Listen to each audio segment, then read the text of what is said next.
This is the Upper Room with Joe Kelley, and as we've been talking about all week long, we have international recording star and a great person and wonderful artist. She is currently on tour with Cher, and she is performing, I believe, in Portland, Oregon tonight, and we thank her so much for taking time out of her busy schedule, and we're not going to wait any longer. Cyndi Lauper, how you doing, Cyndi? Hey, how you doing? No, it's tomorrow night. But then again, who'll be there from Connecticut? Nobody.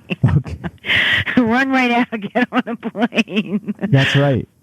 So this tour, you started, I believe, in June, and going strong till December. How's your voice, and how are you keeping up pace-wise, and what's the secret? Oh, I don't know. I'm doing my yoga. I actually did it today.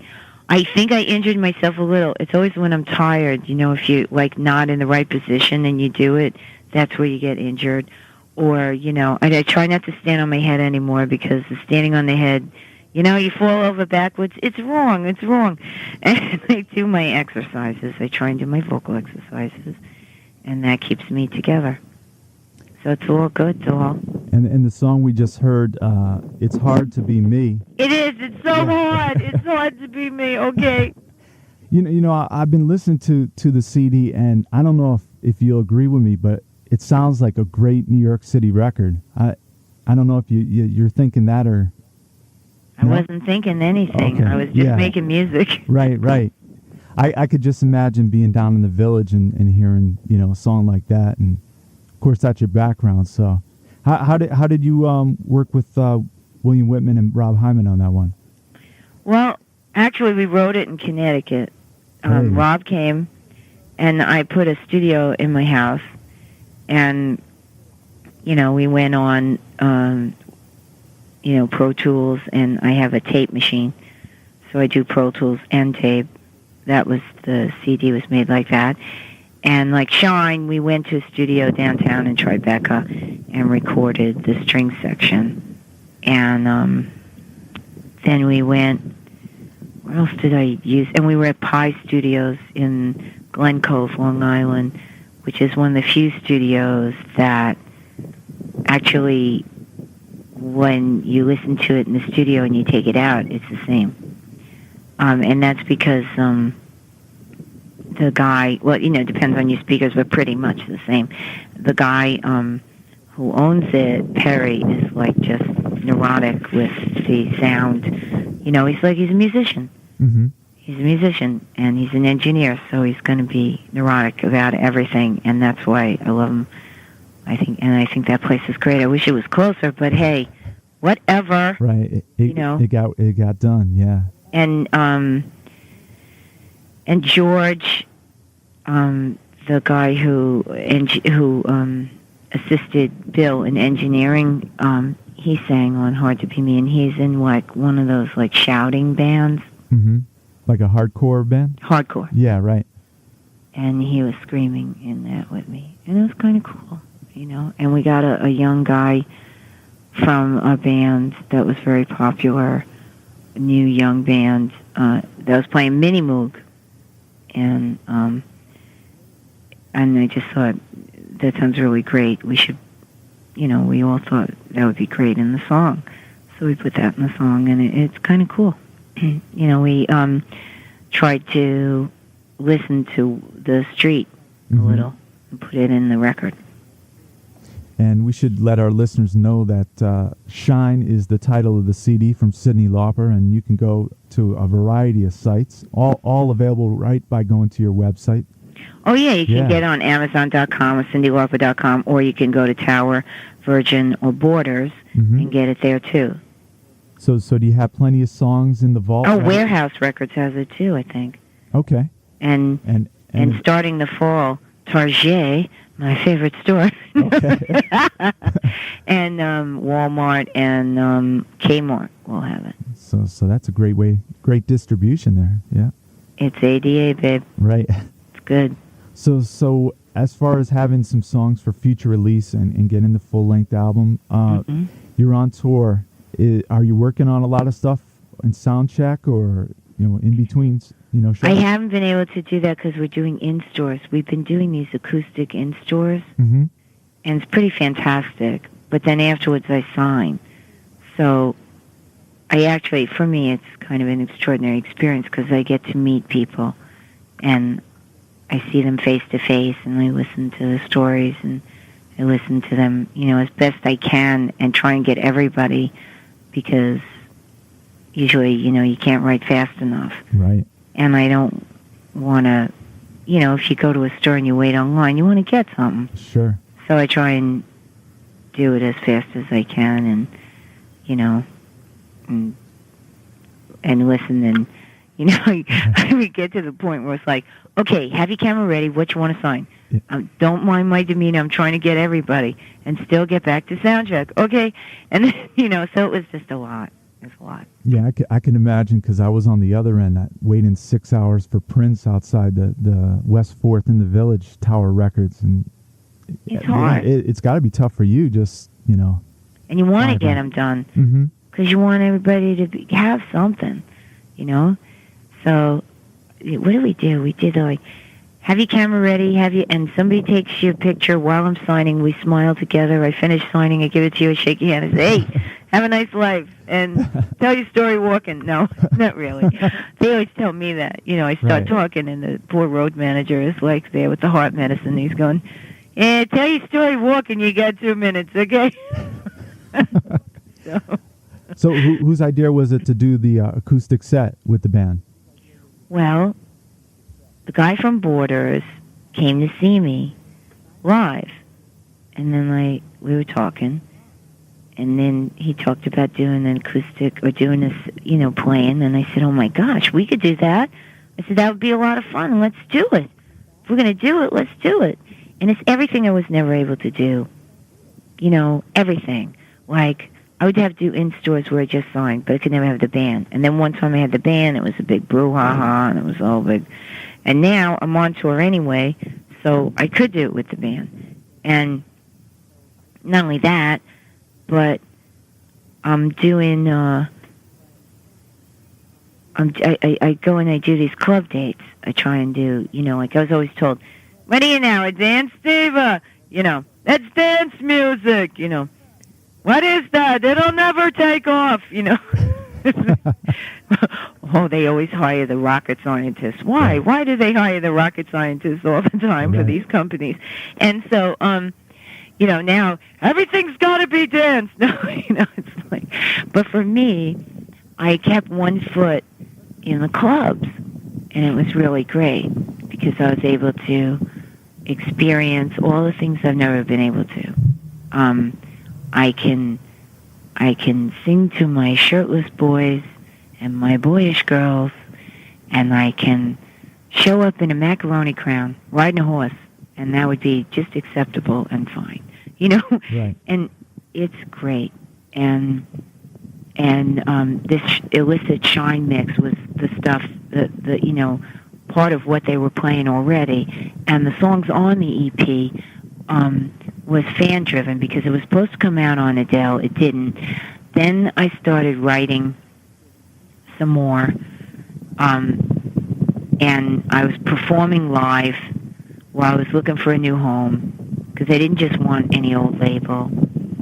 And I started to sing live, and the people started to sing the stuff that was going to be released on the Shine CD. And it got louder and louder as I went on. And then I played a festival, and they were like, festivals are big. There's 20,000 people, and there were 20,000 people standing there singing Madonna Whore back at me.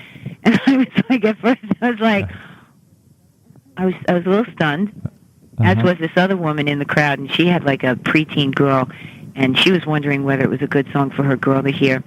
And I had thought strong about if it was or not before I sang it. But I thought it was a good thing for them to know every woman's a Madonna, every woman's a whore. You can try and reduce me, but I'm so much more. I thought that was a good thing for a kid to sing. And especially going into the way everything is advertised and the way they do everything. And then they wonder, what's wrong with these kids today? What do you think is wrong? What do you think you're doing in advertisements, you idiots? Sure. Who's the rocket scientist, okay? What's wrong with everyone? I don't know. Think about it.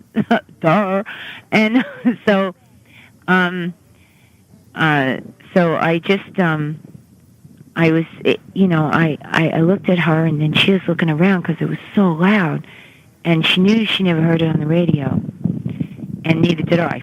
And in a way, it was really inspiring to me because you could hear whatever you want from the Suits and the Gatekeepers, but when the voice of the people shout back at you that loud, it's inspiring and it's invigorating because all of a sudden you know that you are being heard and people want to hear it, and it is catchy to them, to the people.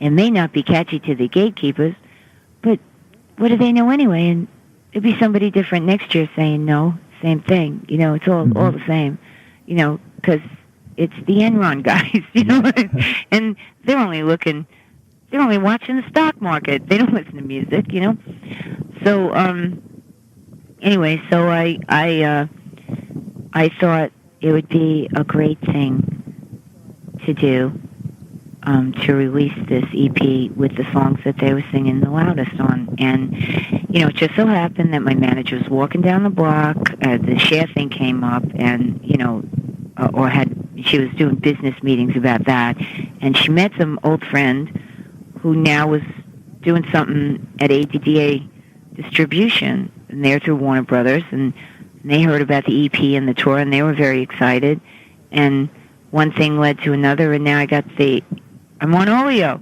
on ADA, I'm being distributed like crazy, and the CD is doing wildly well. I mean, it's out just for a short time, and it's doing well, and I feel so grateful, and I'm so glad to be able to give something back that's affordable and that people could have. And I do try and take great care in what I do put out. I try, so that it has a quality to it, And I didn't want to just have a hit record. I wanted to have a hit record that meant something to people. And I can see that really does mean not just to me, but to other people too. So that's a great experience that I'm having. And of course I'm having this experience with Kat, and I played on the Deadly Sins tour with her. And, when we were doing the Sisters of Avalon CD, we had such high hopes, and of course they were dashed, and no one ever heard it, and it was never or it was in the stores, but you never heard it, and you never knew it was out. And, so there wasn't much I could do. I was pregnant. And so now it's kind of a wonderful thing to see it come back and know that it was heard, and it was all heard. It's just not heard in the traditional sources, but that's okay. And my path is just different and quite extraordinary, because we tell our son this, you gotta be awake and alert and look around you and notice things, because if you're not looking, you might miss something really great. And I happened to wake up and open my eyes and hear the voice of the people at me. And that was inspiring, and it was nurturing to me. So it enabled me to stand up and say, yeah, okay, right on. Power to the people. Right. I'm with you. Okay, I'm here. I'm back. Okay, I'm awake. I'm coming. And so I've been privileged, and of course Cher is a huge supporter, and requested me for her final tour, and requested me for her duet in Divas, and flew me out herself. Wow. So it seems like you've hit in just about every major city in North America and the U.S. a couple times around. How about as far as are there certain spots in the U.S. that are Cyndi Lauper cities and strongholds that you go there and every time they're showing you the love? I don't know.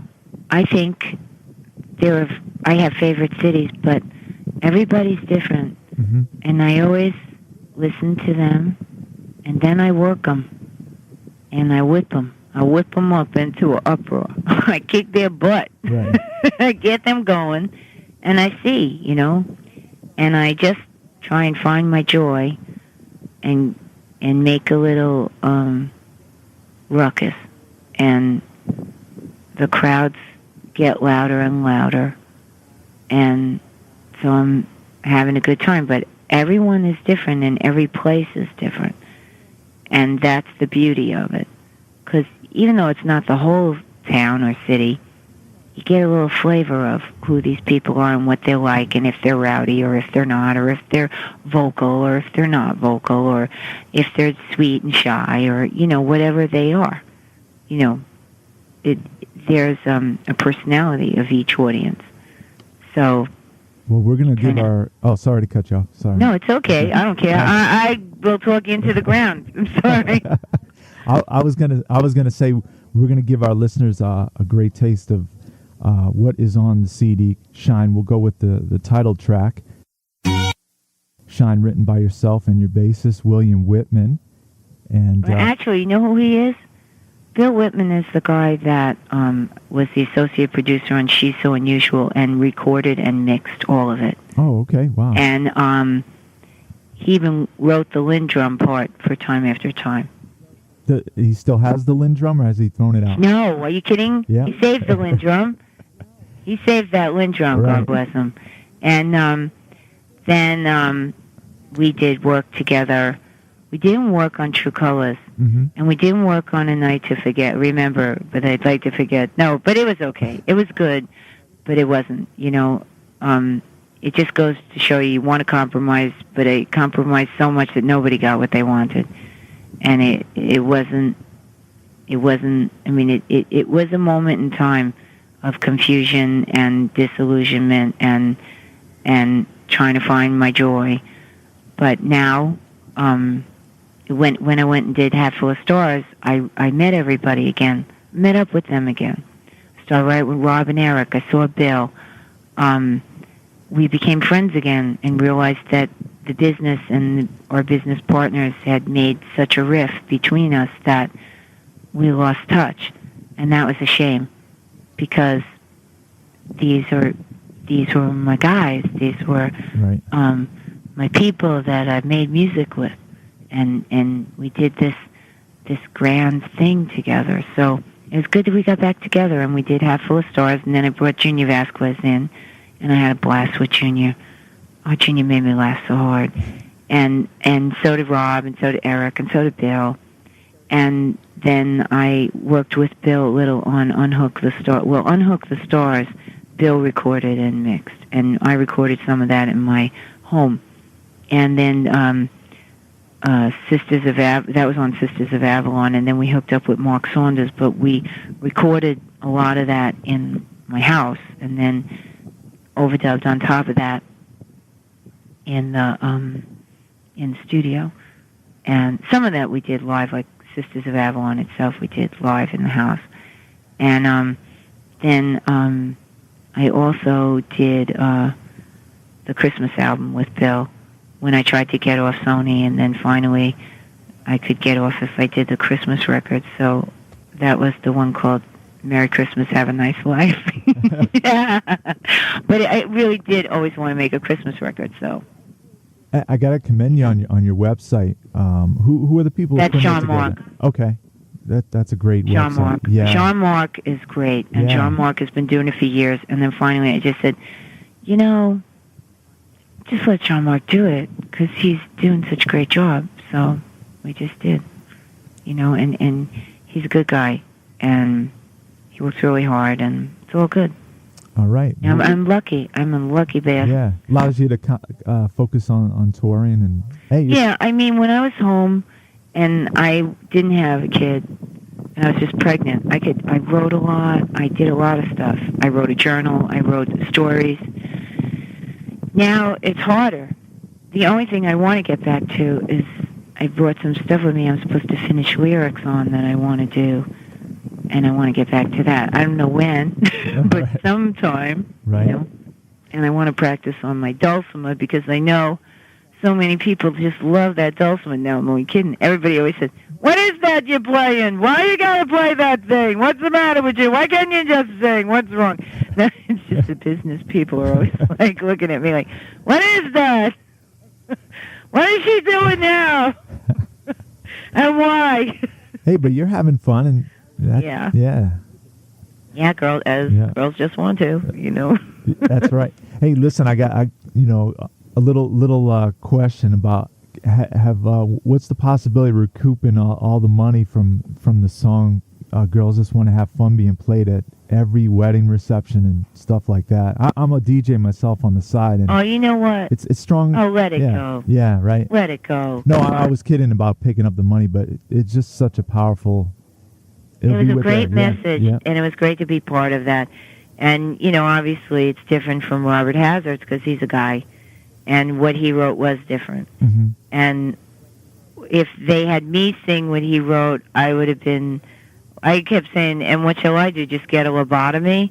It's like, so then I kind of, Rick Chertoff said, well, think of what it could mean. So I said, okay. And then I decided, okay, let's make a feminist anthem. Mm-hmm. And involve all the races as opposed to just the white people, which is all they had on MTV was like white people in one video, black people in another video, and far and few between, or in between, So I thought, gosh, let's mix it up. And I thought, if I have all the girls having fun, why then it would speak to all of us. And if I have my mom, right, it would mean and bring the generations closer. And we talked about that. And so when she did the video, it kind of did that, but it was also great for me because it allowed us to play together in a way that we never played together when we were little, when I was little. Mm-hmm. And her too, I guess, right. Because she had us when she was young. How about for, since you're such an important part of the video age back in the 80s, is it as important, do you think, as an artist these days coming up for videos, or? Well, your videos don't really get played unless you're on top 40 radio, and that costs money. Mm-hmm. And so I think visuals are important, and there's always ways to do visuals. So, I try and keep that in mind. And if you have time, it's always a good thing to do. So, but that's right. Basically what I've been trying to do. A friend of mine wanted me to thank you for all the MS work you've done in the past. Oh, well, it was a good thing to do, and mm-hmm. Captain Lou was involved with it, and he felt very passionate about it, and as I started to get involved, I understood why. Mm-hmm. It's really something, and actually one of the girls that was in the video got MS. Right. Girls Just Want to Have Fun, so it's kind of, that always missed me, that disease. Well, you're currently on tour, and how about off the top of your head, what is this upcoming week looking like as far as tour-wise? Oh, tomorrow will be a hard day. Tomorrow I go to a television station, mm-hmm. then I do an in-store, we sing acoustically, and I sign, and then I go and do a gig that night. Whoa. Yeah, that's a hard day. And the band, your band members, you will always pride yourself on having great bands and including females in your band. Are you kidding me? Yeah. Girls gotta have fun. That's right, yeah. Right? If you could talk briefly about who you have in the crew you're playing with now. Absolutely. Mm-hmm. Bill Whitman, obviously. He's playing bass now. You probably know his work from Too Much Joy. Do you? Oh, yeah. Mm-hmm. Yeah, so, I was always miffed when I wanted to work with him and he went off to be in a band. It's like, what are you doing? But, he loves it. And so he's playing with us. Sammy Marandino is playing with us. And there were two guys in the 80s and 90s that did the loops, and it was Sammy Marandino and Jimmy Braylower. Either went to one or the other. Jimmy became a redcoat, and is now working in A&R. Okay. But, That's the term. But Sammy's playing strong, and he's in my band, and he also was on this Shine CD. That's when I met him. We did the Shine CD together, and he played loops and drums. And I got Allison Cornell on violin. She plays some keyboards. She's fantastic. She is fantastic. She went to Juilliard. She is a wonderful player. She is a joy to work with. She's worked with everybody from Tracy Chapman to, what's that one's name that married Mutt Lange? What's wrong with me? Shania Twain? That's it, right. Shania Twain to, everybody. She worked with everybody. She works with indies. She works with indies, outies. No, right. So she's with us, and Steve Gabori, who was from the Blue Nile group, he's playing keyboards with us, and me and Kat. That's all of us. So a great group of musicians and wonderful group of musicians, and we have a great crew, and we got this really great sound man, Brad. Wait a minute. Chad? Oh, well. Uh-oh. I don't know Brad's last name, but he used to be a singer, too. Okay. And he did, like, the heavy stuff. Mm-hmm. It's just almost sounds like Metallica, but with some funk and tight and wow, really some deep-ass funny lyric, But he stopped, and he's doing sound, so I don't know. So, and especially for an arena, you're playing mostly arenas or bigger rooms, that all the more important, right, to have him there. Yeah. He's great. And he does the in-stores with us. It's great. Mm-hmm. I'm having some wonderful experiences. I always remember the notes that the musicians play, and I always will. And I'll always remember the different roar or applause from the crowds. And I'll always hold these images very dear because it's very inspiring, and there's some wonderful rhythms and things that the bands play behind you, and I feel that I am able to live an extraordinary life to be able to be in front of them and hear it and sing to it and add to it, so it's kind of great. How about touring across the U.S., radio or CDs? What do you mean? When you're touring, you listen to radio or CDs? Oh, I listen to CDs or satellite radio. Okay. They don't have, not in any one place. Right.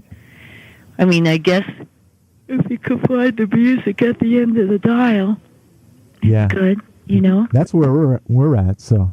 Yeah. I know. Music from the end of the dial. Right. When you're back in New York City, you'll have to come up here. It. Yeah. You went to Bridgeport, Connecticut, which is my hometown. Housatonic, baby. That's right. I was a guest speaker. Right. Yes. My brother-in-law, Dr. Robert Thornton, we call him Rab. Uh-huh. That's his name, though, Rab Thornton. Okay. Or maybe it's Robert. I don't know. But he works over at Housatonic. I think he works under the president of the college in maybe admissions or acquiring grants for the school or something. But he's a doctor, okay? He's a PhD. And of course he asked if I would go and speak. Not that I know how to speak anything but the Queen's English, and you know how impressive that can be. Anyway, so should I explain? Sure, go ahead. Okay, because you missed that one. Went right over your head. No. No, I'm from Queens, New York. Oh, there is a borough. You know what? I did miss it. And the Queen's English in Queens is so different from across the pond, So, anyway. When I listen at home, it'll definitely hit me and make me seem foolish. But no, you can go ahead. No, that's it, and it's a wonderful school, Housatonic. I mean, I watch people get their diplomas, and there were mothers with kids cheering them on. There were grandmothers. There were people coming up on crutches, getting that diploma. And it didn't matter how long it took, they got that diploma. And I got to tell you, it was the most inspiring thing. It's a great college, and it has it has some really great programs. So I think it was a wonderful experience to be part of. And since you just were there, they have a new 10,000 seat arena, which would be nice if they could book the shared Cyndi Lauper double tour there.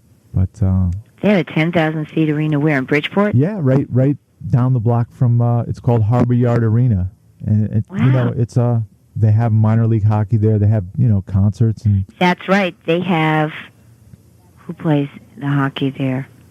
What's the name of that? The Islanders minor league team. Yeah, it's called not the Griffiths. That's for no. What's it called?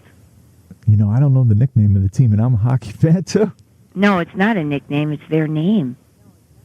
It's not a nickname because it's a farm. Yeah, it's a farm team. It's the Islanders farm team. You got me on that one. My son knows it. Yeah. Yeah, my son's he goes there. He likes hockey. I think it begins with an S. But yeah, anyways, it'd be nice. All right, look at us.